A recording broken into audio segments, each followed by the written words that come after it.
And let's talk immigration. I mentioned at the beginning of the program the record numbers of people that came into the country, both on long-term visas and permanent visas. Somewhere north of 120,000 people in January alone. You're in small business. Obviously, small business wants more people here so that they're buying the products that you're trying to sell. Should we have, though, a national conversation, given the housing crisis and the cost of living crisis we got, on whether we need to have more or less migrants? Well, it's actually concerning. So a couple of things can happen here. Firstly, it's divisive because the people that are already in Australia struggling to find housing are only going to see people coming over as their enemy when they're not their enemy, but the government's putting them in that position. But also those that we're inviting to the lucky country are going to be very unlucky because there won't be jobs. Unemployment's actually going up. Small businesses are shutting down. 1,000 a day are closing their doors because they can't cope. So there won't be any jobs, there isn't any housing. So I actually think it's irresponsible to be bringing people to a place where there's no job and no housing.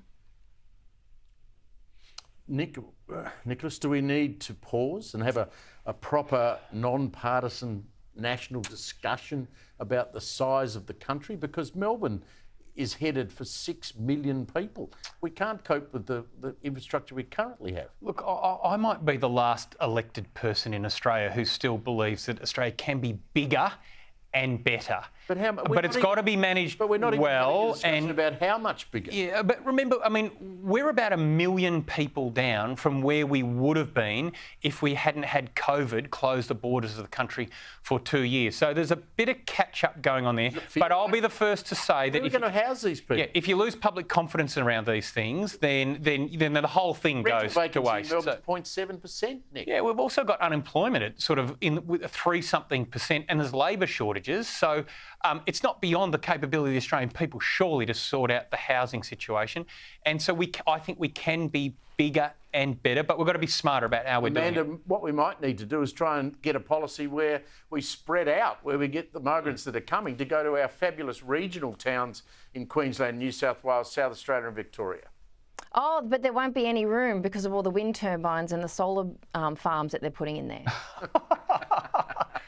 Right. Well, I think there's something... Decentralisation is one. Look, I do think there's something in that. I go to places like Albury-Wodonga, it's fantastic. Yeah, I mean, look, I think certainly for satellite cities around our major cities, so, in Brisbane, Logan City, Sydney, Newcastle and Wollongong, in Melbourne, you've got Geelong, Ballarat, Bendigo. Those cities have got a lot of capacity, I think, to grow. And again, if we get the infrastructure in place and we get the housing sorted, it's not so much population, but other factors that are driving those issues, then I think we can be bigger and better. Amanda, we need more rental places for people to rent, don't we? We do, and we also need to make sure landlords aren't putting up the rent simply because they can.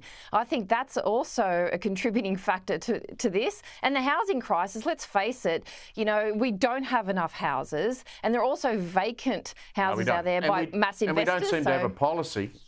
The policy settings are not there to improve it. I just don't get it.